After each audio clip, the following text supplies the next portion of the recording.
Hey everybody, once again, we're back. And I know that the Game Haus community loves themselves some Overwatch, and I have with me three casters from the Console Gaming League. There's an event coming up here December 15th and 16th, the Overwinter Classic. 15 teams of 6 playing some Overwatch for a $500 prize pool. And I have with me three casters, SkateAction, General No Nips, and Neat. We're all going to sit here and talk about how awesome we are, how much we love Overwatch. And you get to learn a little bit about each one of these dudes. If you want some details on the event itself, check out the Console Gaming League site as well as the Twitter feed. This will be hosted on the Pridestark Twitch channel. We'll put that link in the description. Details and interaction with staff will be in their Discord. We'll put a link to that in the description as well. But gentlemen, we'll start with SkateAction. Skate, go ahead and introduce yourself, talk about a little bit who you are, what you do, the Console Gaming League concept, and then we'll go from there. All right, yeah. I am SkateAction. I am a broadcaster for the CGL. I kind of handle the play-by-play portion of the commentary with General No Nips, who is also in this interview. I am fairly new to the CGL. I joined last season and started doing some broadcasting stuff and kind of fell in love with it. So much so that I decided to start an internet show with General No Nips. The CGL Happy Hour, which is every Wednesday at 8 p.m. Eastern on CGL_Overwatch. Plug. Yeah, the CGL. It's the Console Gaming League. We are a group of console gamers, and we are trying to grow a bigger community. We started with Overwatch. We were formerly the Overwatch Xbox community, so it has its roots in Overwatch, and we're trying to branch out to more games and other consoles. So we were exclusively Xbox for a while. We now invite PlayStation players as well, because we don't want to segregate anybody. If you have a console, we want you to come join us. We love you. We love you. That's right. Well, thank you very much, sir. So, General No Nips, we'll let you talk about yourself next. Go ahead, sir. That's so I'm General No Nips. I am like Skate's little sidekick. Like I'm like Robin, and Skate's like Batman. In that I have no actual superpower. Right. Yeah. Right. So Skate does all the techie stuff, and I sit here and I'm just a little pretty face with a good voice. Very nice. So Skate does all the hard work, and you go, "Great job, Skate!" Right? Yeah, and then I just and then we do the little happy hour together, and I just kind of mock him a little bit, and banter at him, and then we Call me we old. have a good time. It's a fun show. It's a fun show. And then our third guest, we have Neat. Neat, go ahead and introduce yourself. Tell the world who you are, what you do. Go right ahead, sir. Yo, real quick, audio test, is this alright? This works. Awesome. So my name's Neat. Really neat, others just call me Neat. And one of the things that I like to do is crash the game show that these two here put on. You can usually find me joining in about 15 minutes in after I find Skate and see him online. And I usually pick a person and spawn camp them for a few minutes, so there's that. Yeah, I joined the CGL about halfway in through last season, and right away I got to meet a bunch of the people, running it, and they're all super awesome. And after a little bit of intro, they realized that I was a streamer beforehand. I have a setup on Twitch already, and so I got talking with them, and instantly, it was very welcoming, and they were very nice, and brought me into the stream team community. So I've been streaming with them through Twitch. I don't really do a lot of the casting per se, although every now and then I'll chime in if I have a horrible joke or a pun. Yes.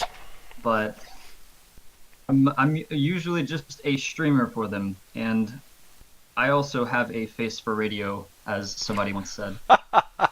All right. Well, thank you all. Thank you, three of you, for stopping by. So, December 15th, starting at 1 p.m. East Coast time, we have this event called the Overwinter Classic. So, talk about, for people who don't grasp the concept of the difference in Overwatch between the PC master race and the console people. And I say that because I'm a PC gamer myself, but I respect all gamers because I've been smoked by enough people who play on console that I have to give that respect. So sort of talk about some of the differences, perhaps the overall appeal of the CGL, why it started, and we'll just kind of see what happens from there. The that? Oh boy, this is one of my favorite things to talk about. Yes! I'm rubbing my hands ferociously. Nips is getting excited. Oh! So, the difference you see between PC and console a lot is just kind of in general, like the comps you can run due to, fairly easier to aim on PC. Mm-hmm. So there's that you can play different heroes, whereas on console you can't.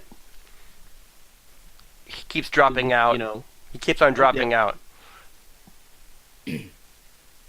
So he's talking about aiming right there. I've heard it the other way. I've heard people complain that it's easier to that there's like an auto aim that's inherent to the console that isn't part of the PC setup. Now, is that 100% true, or am I just making stuff up? Hold on. Whoa! Hold on. Whoa!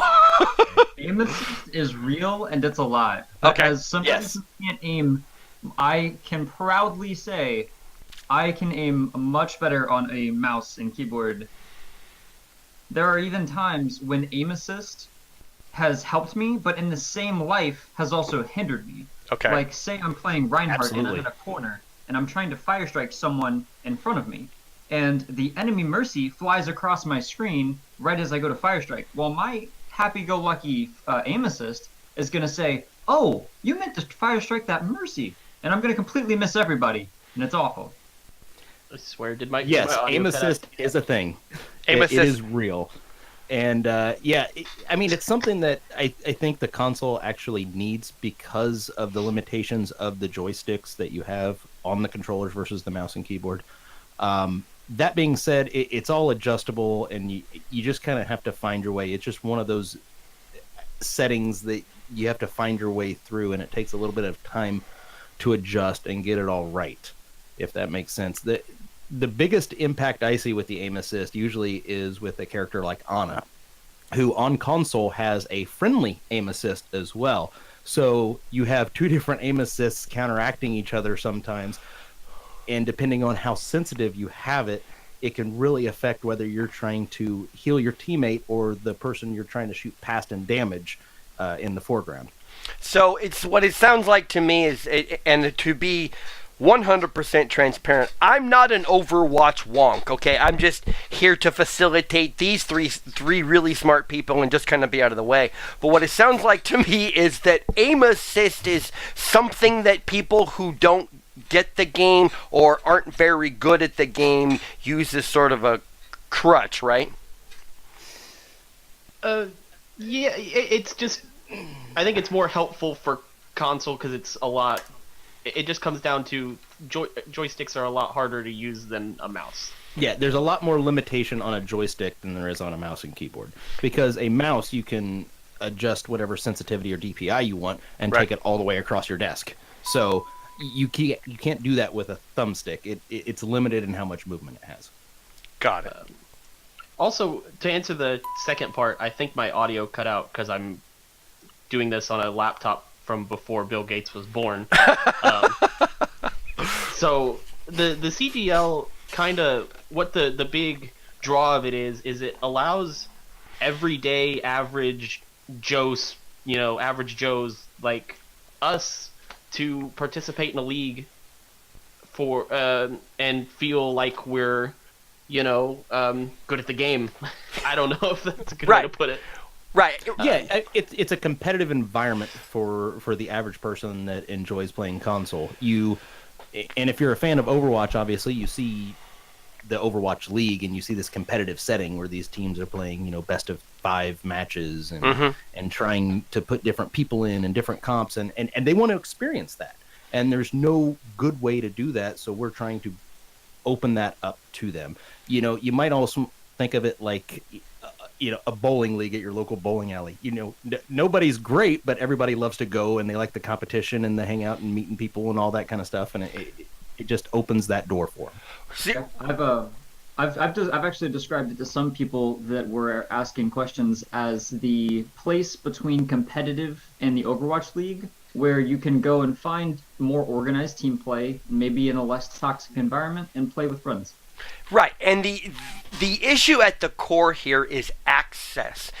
And this is the same regardless of the sport, whether you're talking baseball or basketball or you're playing Overwatch or StarCraft or Fortnite. You watch the pros, they're good at what they do, and you want to have the similar experience, but you don't have the funding to spend $3,000 on a PC setup to have it run the way you want. You have an Xbox and you have a decent TV and you have but you still want to hang out with your friends and spend time together and then not only play the characters and play the heroes and try to copy the strategy of the pros, but you just want to be involved in general. So what it sounds like to me, and this is great because just like I said, whether you're going down to the school down the street to shoot hoops or you're getting on your Xbox and you're going to go play an event with the CGL,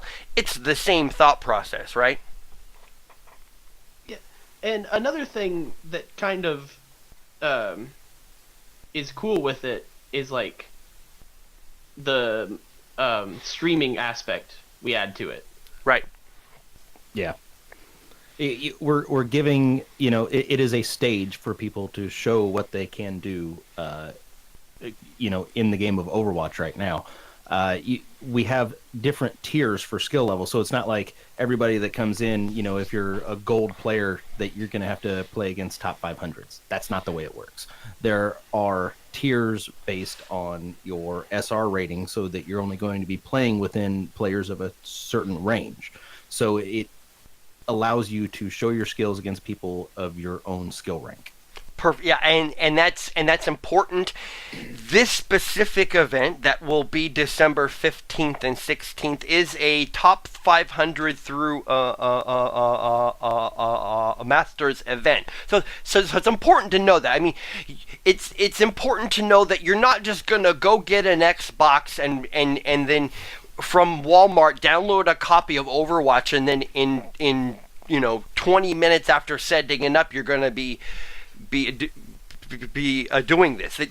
This is a game that requires skill and practice, and you have to keep going at it. And even the pros who are playing professionally, they still spend the time on their individual skill sets. They play other characters to learn that character's strengths and weaknesses, so that when they play their main role, they know what to do in an event that they have to encounter Ash, or they have a situation that they've been involved with from the other side. So it's important to know that. I mean, this isn't just a bunch of random people sitting in front of their screens on a Saturday. These are people who spend time doing this, and you guys as casters, it's important that you have a firm understanding of what's going on, and that's fantastic. You want to see people pay and will watch and spend time watching people who are good at what they do, whether you're talking college basketball or Overwatch. So it's important to know that. So in events like this, where you're talking Masters to top 500 players, what are some things that the viewers are going to see that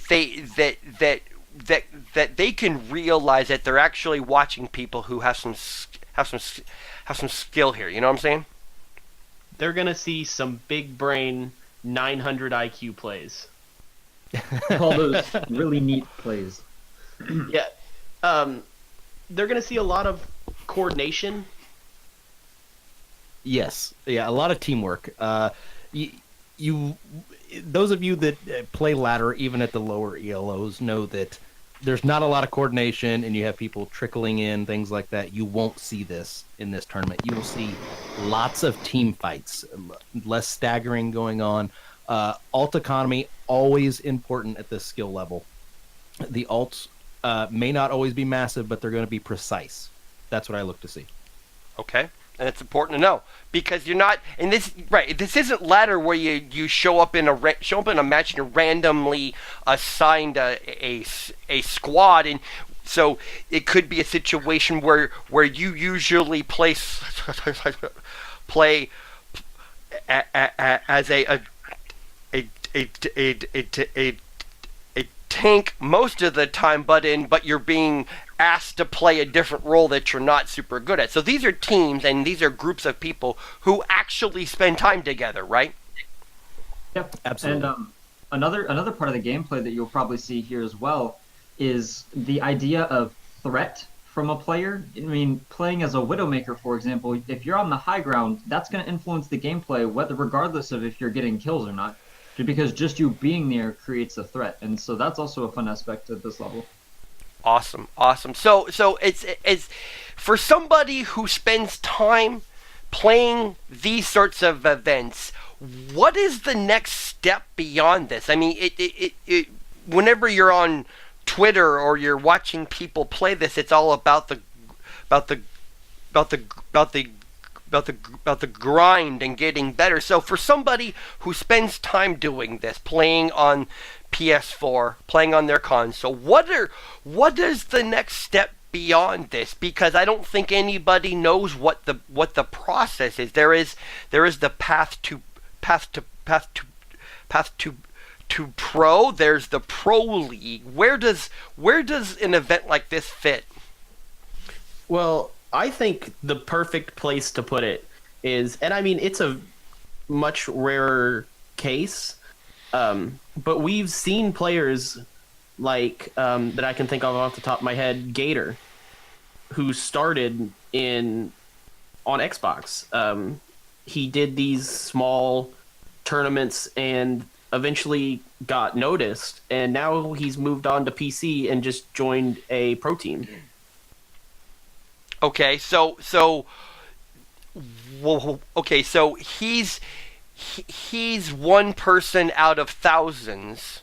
How can somebody who has that drive and has that desire to get from, playing on the Xbox and trying to refine their skills and getting to the next step, then becoming Gator maybe and turning themselves into somebody who could be the next person on the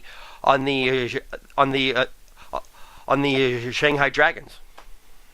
So I think the way that we do things, there's obviously winners for each tier, and at the highest levels, those people that are winning, there's also, we have the player of the game.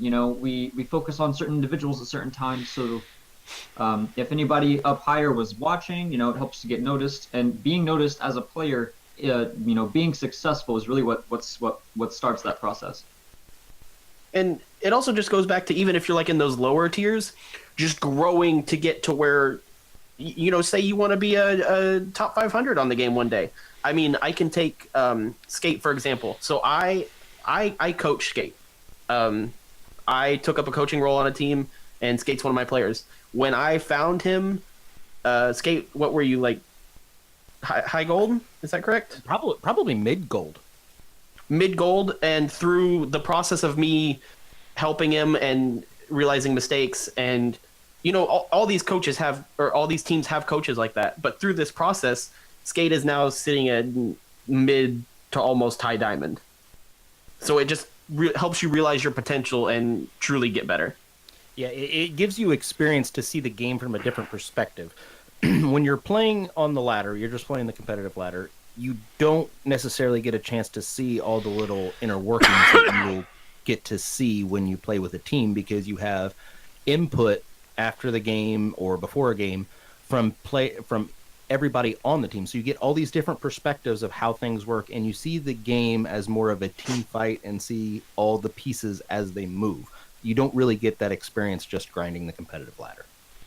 Got it. So essentially what you're saying is you can only get so far by yourself, and if you want to take that next step and the next 2 or 3 steps, then you have to surround yourself not only with someone who's your coach and can point out things as an observing third party, but also to find like-minded individuals who have the common goal, right?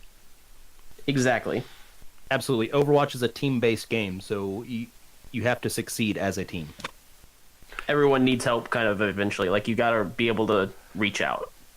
Which is really interesting because gamers in general are perceived to be these solitary figures, and the social aspect of gaming is really interesting because Overwatch, even Fortnite to an extent, it forces you to reach out to other people, whether you're talking squads or in terms of Overwatch 5v5. You need to at least know enough people or be in some different discords to have contacts and people to know what you do and who you are, right?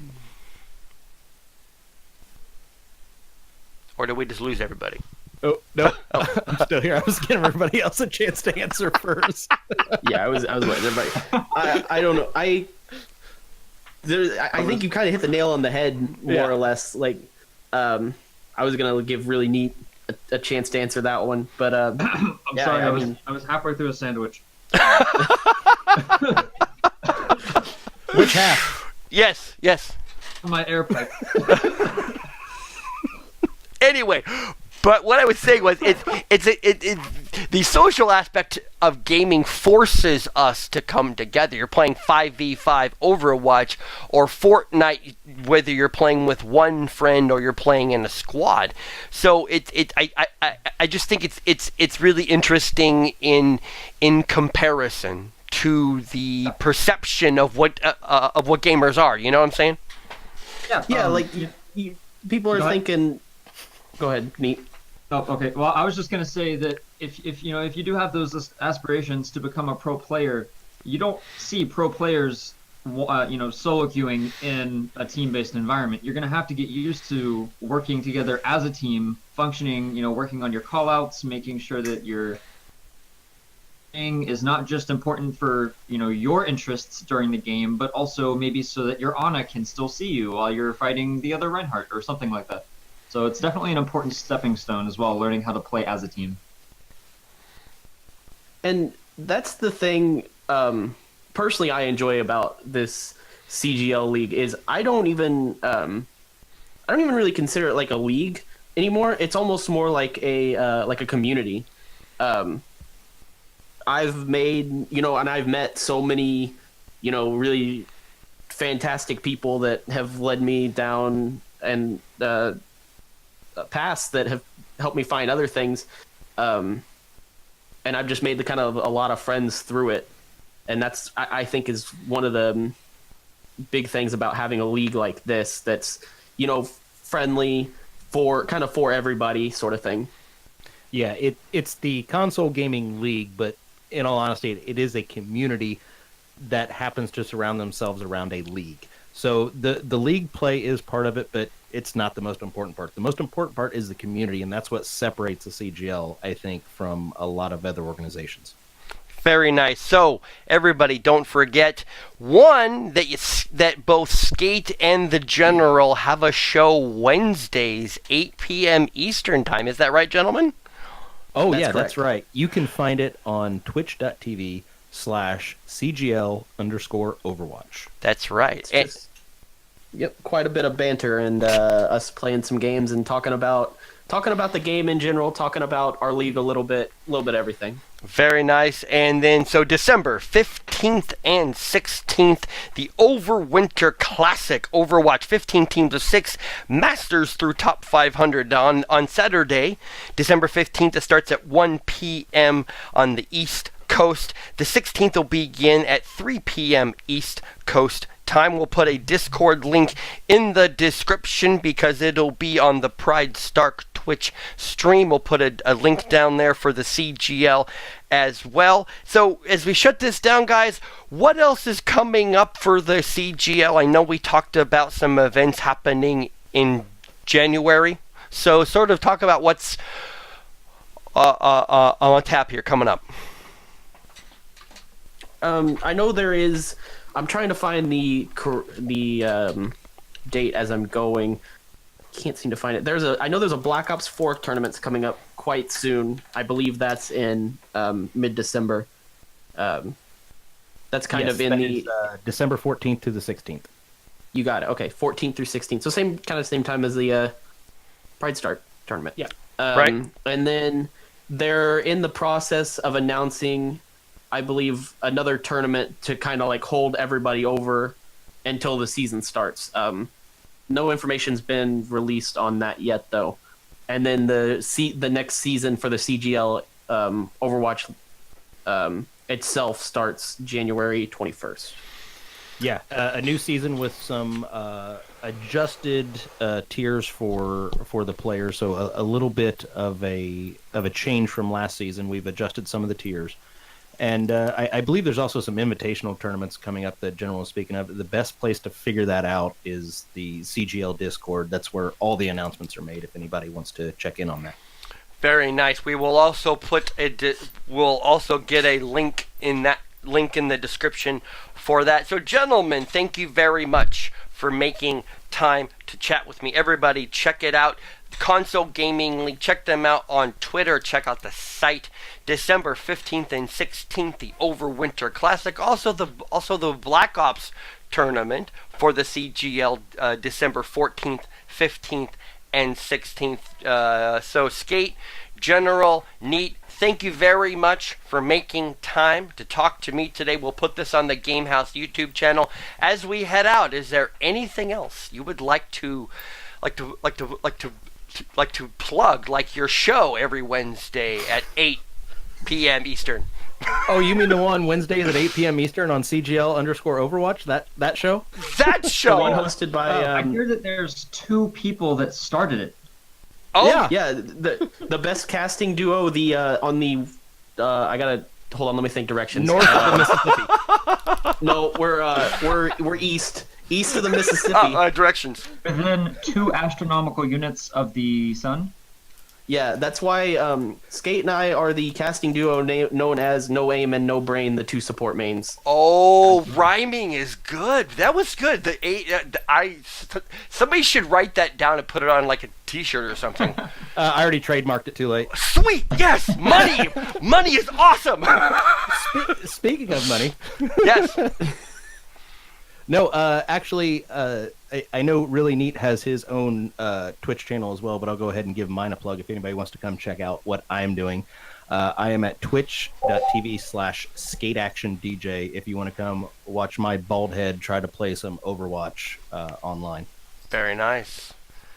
Yeah, in the near future, I'm probably just going to be doing a bunch of VOD reviews. I also coach for a team in the Champions tier for the league, and VOD reviews usually end up on my channel at some point. It's twitch.tv/really_neat.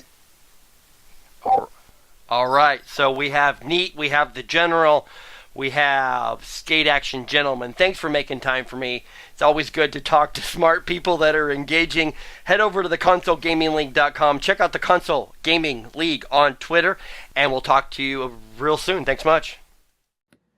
If you liked that, hit the subscribe button for more interviews and other great sports and esports content. Make sure to also like us on Facebook and follow us on Twitter to stay up to date on all the news from your favorite sports and esports players and teams. From our house to yours.